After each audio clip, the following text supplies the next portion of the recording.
Ning Lapura, Pak. Wonge trima ora. Sapa? Sing ndok jotosi. Trima ora trima gajulane. Iki sing gerang rak malah ngopo Antasena. Pakde tak jotosi.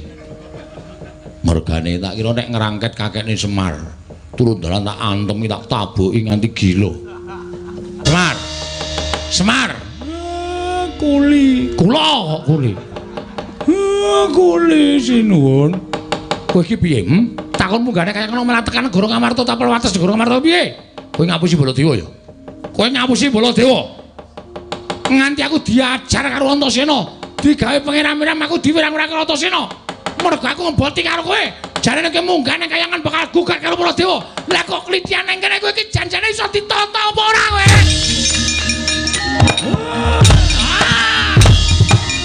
Mati.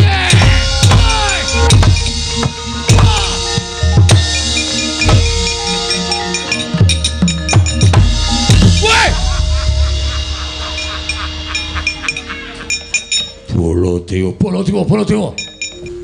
Ning Lapura, Pak. Wonge trima ora. Sapa? Sing ndok jotosi. Trima ora trima gajulane. Iki sing gerang rak malah wah, Werkudara iki malah nutur karo anake sing apik to.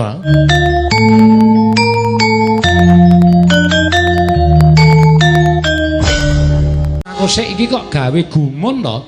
Bab napa? Lho biasane bapakmu kuwi nek dipiloro karo wong kowe iki mesti padha runtik. Lah kae ditendangi Werkudara kok kowe do meneng wae. Sing kurang kaprayitnan kuwi sampeyan. Lho. Kok kowe nyalahke aku? Oh, salah. Gunane apa? Kedapuk titih sing Sang Hyang Bathara Wisnu. Kudune iso nyawang sapa to Semar kae sejatine. Ora mentukan takon ngopo Dora nesu. Ora nyambut gawe ngopo mentukan takon.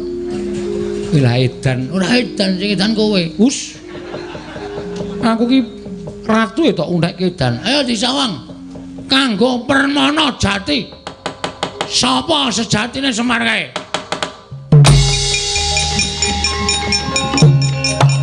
Kowe ra dalah.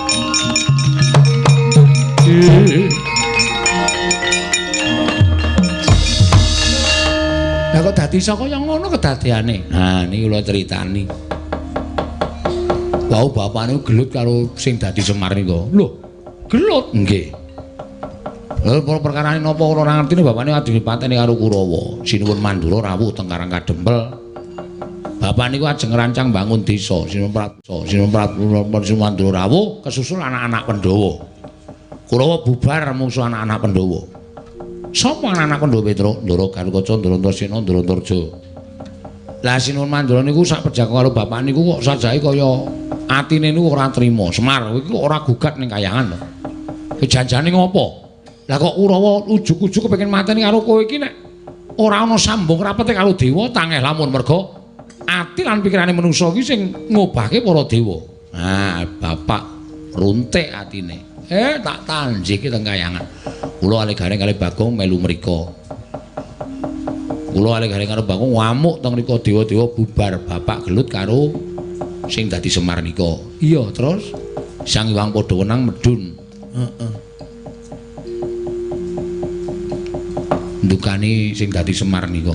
Kowe kok ora ngrasake Semar to? Semar ki urip ning alam padang, Semar ki urip ning alam donya wis rekoso dadi wong sekeng, dadi wong ora duwe tukang momong. Kowe wis kebekan derajat pangkat dadi nalindraning para dewa kok isih duwe rasa gething karo Semar. Nek ngono hukumanmu mung ngrasake kaya dene urip kaya Semar. Jelek. Dadi Semar. Sapa? Nika wau. Lah terus Bathara Wenang wis Bagong Petruk Gareng mangsa para nggonmu Murba Masesa. Semar iki tak unggahke ning kayangan. Ben Semar ngrasake dadi dewaning para dewa, sing dadi Semar kae mung ngrasake dadi Semar. Wong ngono, anu iya, anu nggih. Kowe lah dalah iki mau ki sing ngakon nganggo tumbal Geti Werkudara iki sapa? Ngacung.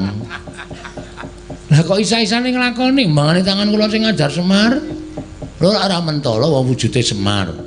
Ora ketang jerone du Semar.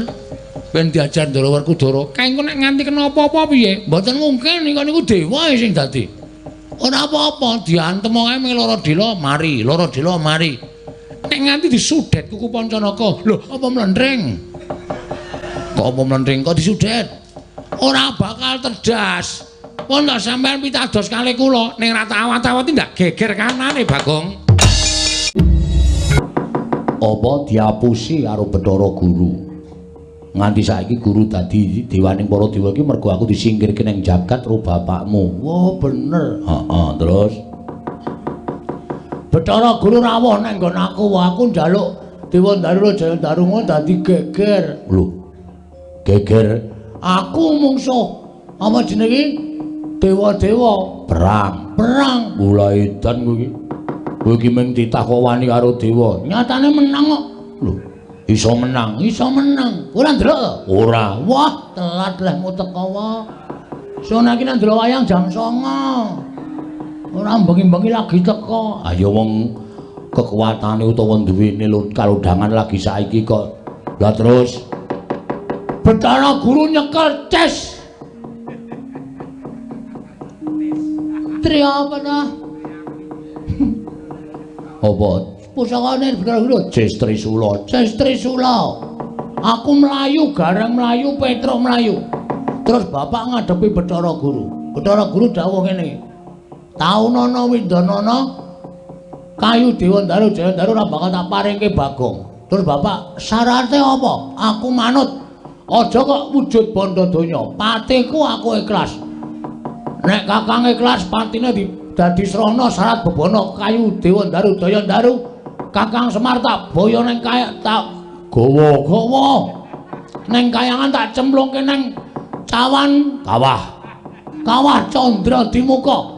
Gareng nangis, Petruk nangis. Gareng yo melu, Petruk yo melu. Lah saiki Semar karo Gareng karo Petruk digawa adimu si sapa? Bathara Guru kuwi ketoke arep dipateni nang kawah Candra Dimuka wae. Tunggu kowe. Wah, cangkeme kuwi. Kono kuwi kaget kok malah nyangkem-nyangkem kowe. Kaya torong. Torong dengkulmu tenan kok aku ora ngapu. Wah, lha hebat kok.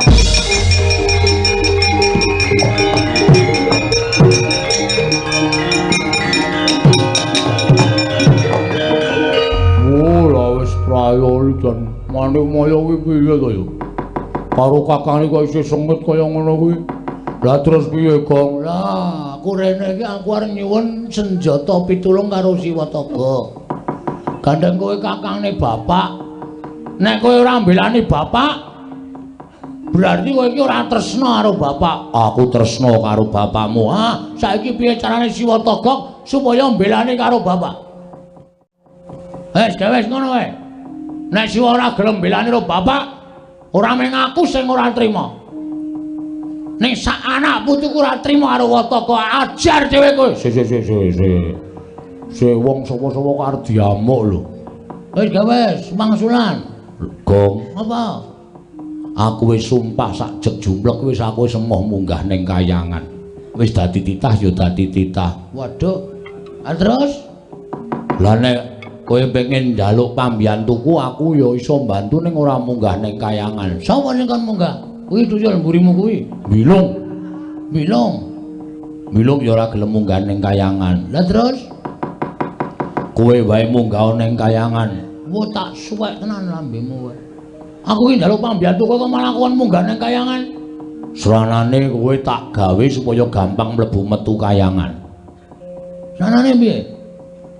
Kowe tak gawe wujuding titah sing gampang mlebu nang kayangan. Sapa kowe?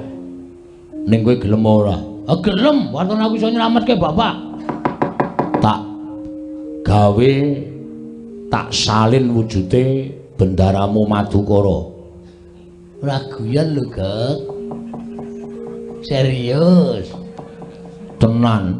Aku dadi Ndara Janaka. Heeh. Iso wae. Lho, iso. Apa dianggep aku ora ndek kasekten apa piye? Wah. Senengke tenan. Tes ngono. Wadake corong ora. Senenge ndelok cangkemmu, Gok. Cangkemmu kuwi. Karo padene kok nyangkem-nyangkem kowe ora. Sagu ora? Sagu. Nek sagu toto-toto. Carane piye? Merem. Hah? Merem. Engko nek bablasan turu? Aja turu. Merem ngampet ambegan nak cipta. Engko nek dadi Raden Janaka kowe mlebu metu kayangan ora ana sing ngelikke mergo Raden Janaka kuwi biasa mlebu metu kayangan. Heeh, aku ya biasa mlebu metu. Lah iya. Neng ora kayangan. Iya. Sanane nek aku. Lah iya. Wis tak cipta ya. Heeh. Kok tak munggah ning kayangan? Ya. Engko nek tekan kayangan tanjine ora Bathara Guru. Nek perlu tak nehi kekuatanku kowe iso ampuh kegila-gila. Asik. Aduh. Nyeneng kenane. Jame tak peke, Gek. Aja. Anggere ngalem kok njaluk. Apa-apa arep dijaluk apa? Waduh, untune dibehel. Gleleng tenan, wong gaya tenan saiki jan kemajuan. Ya wis men karang ya. Karepe mbok dimu. Mbok dhewe isih berapa? Isih. Tapeke. Lho. Apa-apa arep dijaluk ora? Wis gak gawe dadi gawe aku. Tak gawe kok aja kuwatir.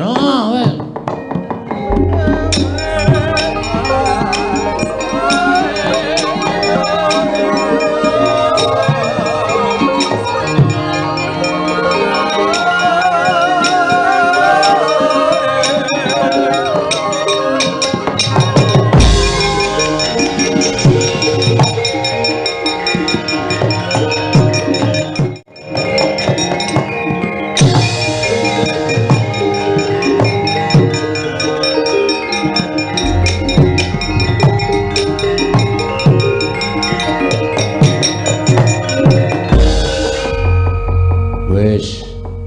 Ora gleleng nek wis ngono kuwi. Maksude kowe iki wis dadi Janaka. Mulan moro sang Arjuna semoyogang kamanusan. Ora aneh kok malah aku dhewe malah nek weruh rupane kaya ngono. Bagus ora jamak. Togek lah suarane ketara. Wah, janangan nyuarake Ndara Janaka iki. Coba nyura. Togok ngono. Togek kekasaran. Togek palusen. Togek coba digedhekke sithik. Ucel-ucelen. Patunyo lho kowe. Suarane larak ngono. Togek. Semono kuwi wis pas. Ndara Janaka ana Togek. Tejo mantri. Nggih. Niki Panakawan sami dibuta Bathara Guru. Panjenengan kedah nyelametaken. Iwang pikulun manik maya Togek sing wani mboyong Semar garing kelawan Petruk. Nggih. Aku tak munggah ning kayangan Togek. Monggo mawon. Sing isih tiket pesawat opo Togek? Andel ora, wong-wong sembrono kok dadekke satriya serius. Mesti ora serius. Togek pun gak minggah teng kayangan kula wis jeleh nyawang saya togak. Iwang pikulun manik moyo ora nglepasake Semar Petruk lan Garing. Aku ingkang ora trima Togek. Tantrimanipun Raden Janaka tak kon bayar 2 kali lipat. Luwek. Besar munggane kayangan ya sakaremu ora ya sakaremu. Togek wonten dawuh. Aja ngono Togek, aja jeleh.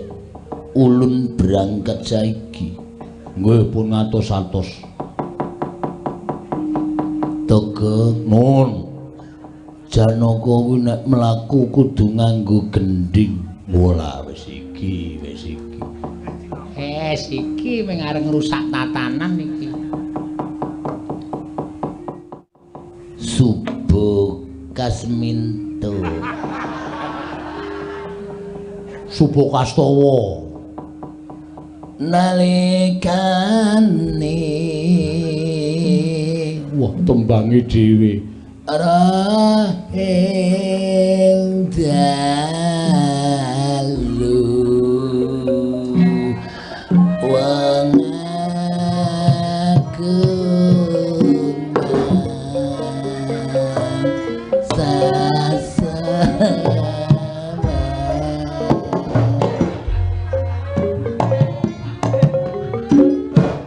sirap kang kowe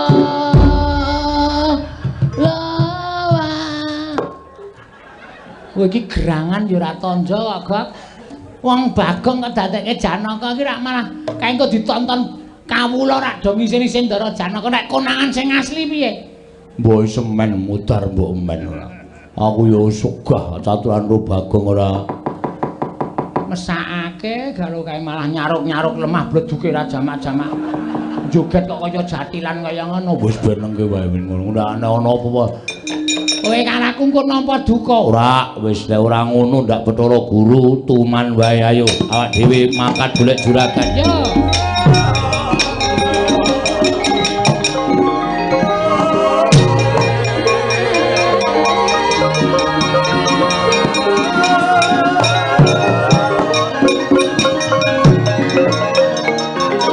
Anggunge pranone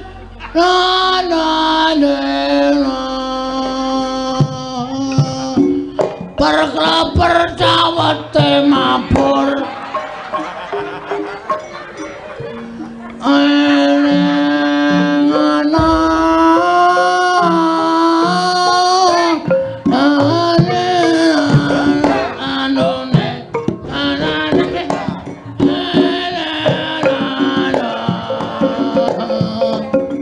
perkelaper manuke mabur bar wadahe saiki manuke mabur kabeh ya ben nalikane roh lali aku raeng dalu wong agung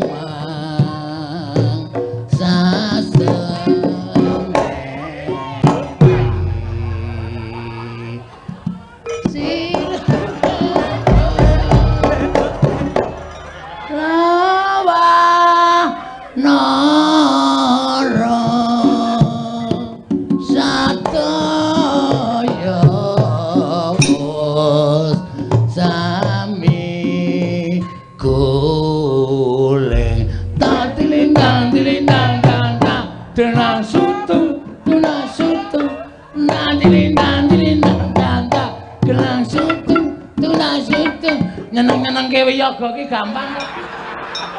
Mandora ngantuk. Pukulun. Lali aku. Yang perjiwatan. Boyo mirah boyo ingsun sun remet. Dadi mecodot. Pukulun kula ingkang sowan wonten ing Kaiwangan Suralaya Pukulun. Kula ingkang abdi utawa tita pujangkara pun Janaka. Pukulun boten mangsulaken Kakang Semar Petruk lan Gareng kula ngamuk wonten ing Kayangan Pukulun. Mulat-mara Sang Arjuna semuanya kang kamanungsan liwat kene belok kiri lurus wae ora iso suno Pukulun aja lali meneh Pukulun kula ingkang sowan wonten ing Kayangan Suralaya Pukulun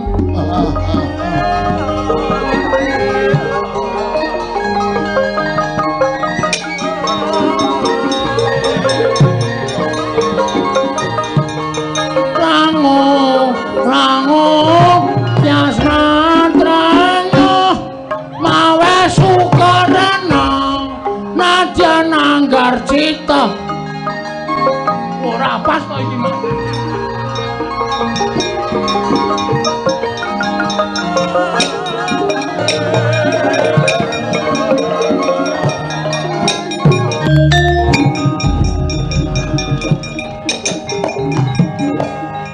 Miguncang kancing langit kelap-kelapaton ler kincanging risang mawe gandrung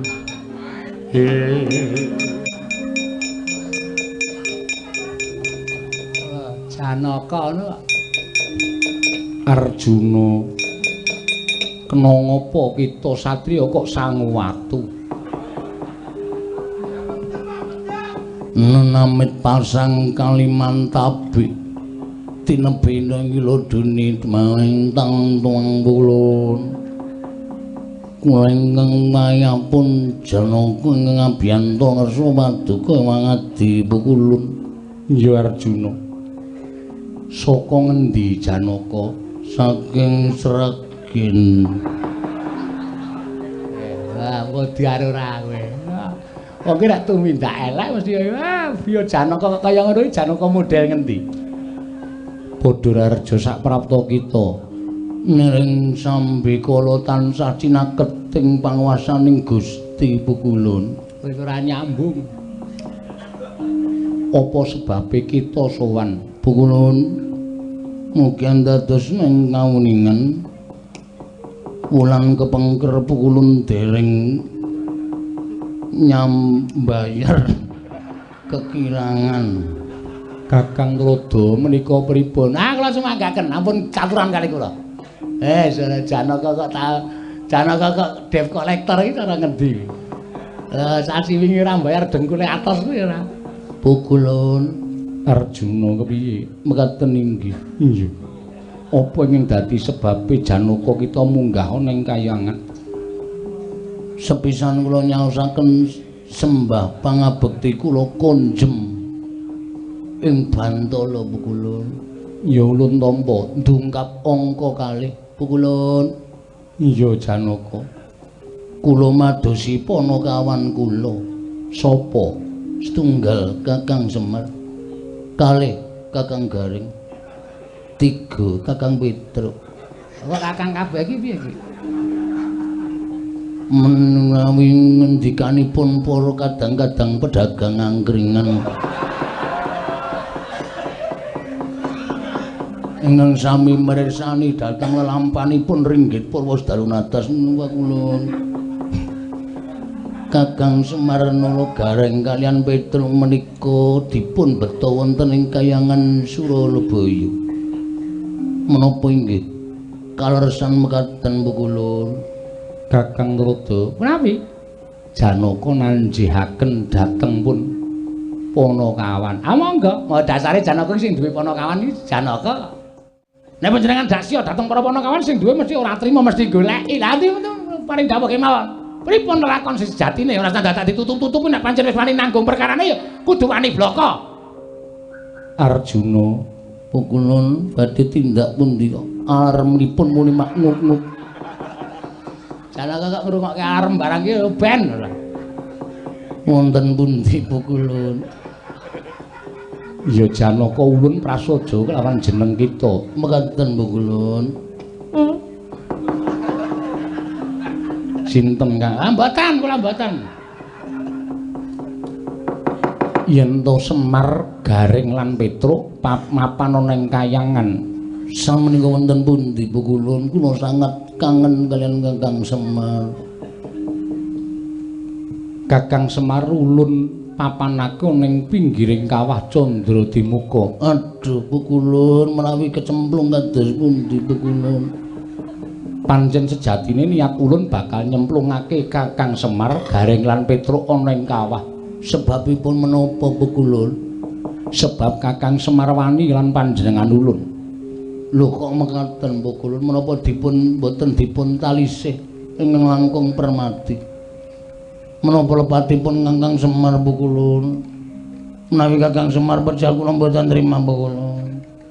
Menawi Kakang Semar sinamregen kula mboten narimaken Pukulun.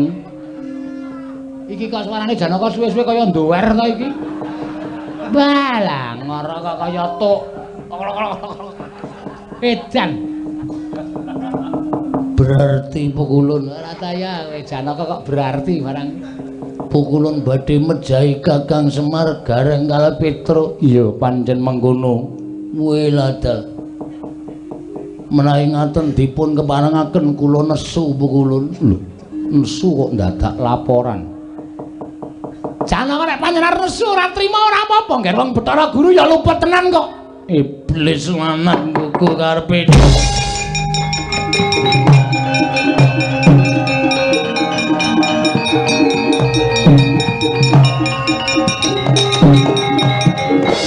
Wah, iki Janaka kok malang kerik kaya Werkudara.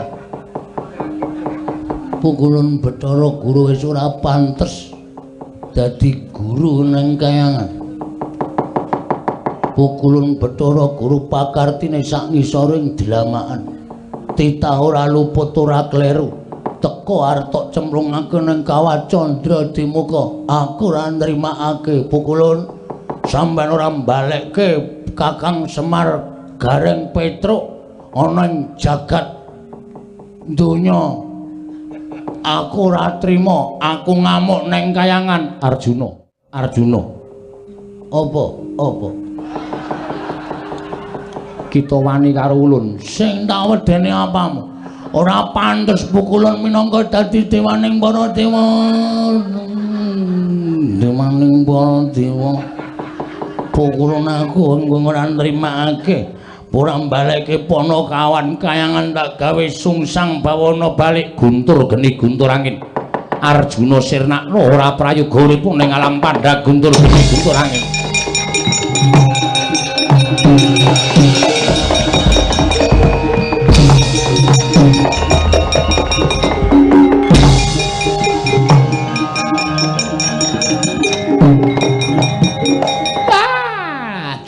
Perkencang marudayang pak pong bu bolong kali code sama sing gawe. Iki sing jeneng wong arep kewirangan ki nang kene iki. Kakang Narada ki menapa malah gumujeng. Ah nggih gumujeng. Wong sampeyan dikandhani ya iso ora gugu. Sampeyan ora bener dibenerke ya iso ora gelem melu. Nyatane kaya ngeten iki Janaka ora kena guntur geni guntur angin ora apa-apa, malah katon mencorong cahayane. Kakang Narada. Lho kok Kakang? Pukulun Narada. Ampun tumut-tumut perkara niki Pukulun Narada. Kakang Narada, nadyan Arjuna mboten kenging guntur geni guntur angin. Kula dawahi Cis Trisula mesti lebur tanpa dadi. Monggo. Arjuna, kula wonten dawuh Pukulun. Tak tibani Cis Trisula. Kelakon Sirna Margalayu kula trinamaken Pukulun kula mboten badhe ajrih kalian Sestri Amin Trisula Pukulun mati dening ulun keparat.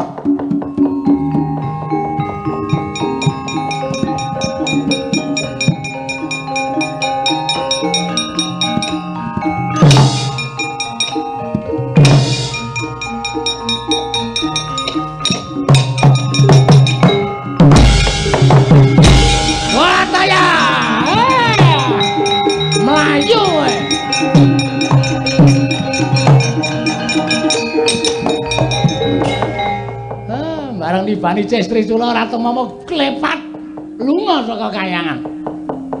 Pukulun panjenengan sinten? Ulun Bathara Narada. Narada. Ya. Kok kaya jog dengkulmu mlacak. Diwehi padake kaya teko ora. Iki sapa ta janjane? Pukulun kula ingkang ngabdi ingkang wayahipun Janaka. Janaka? Nggih, Permadi. Wilikiti. Kumbang ali-ali. Kumbang madu dan racun. Iki ketake nek delok suarane iki ya. Aku jane ora panglene arep bedhek kok wedi. Kowe iki jane sapa to? Pukulun kula ingkang wayah pun Janaka. Janaka iki bojone pira coba? Kadah Pukulun. Sing didep ning Madukara pira? Yayi Sendrobo. Sembadra Sikandri. Sri Kandi Pukulun. Manuhara Larasati, Laras Pelok, Laras Lindro. Kok kaya gamelan ora edan. Iki Bagong ta iki? Pukulun sanes kula pun janaka. Ora datang kamu sih, Bagong ta iki? Pukulun. Bagong udo.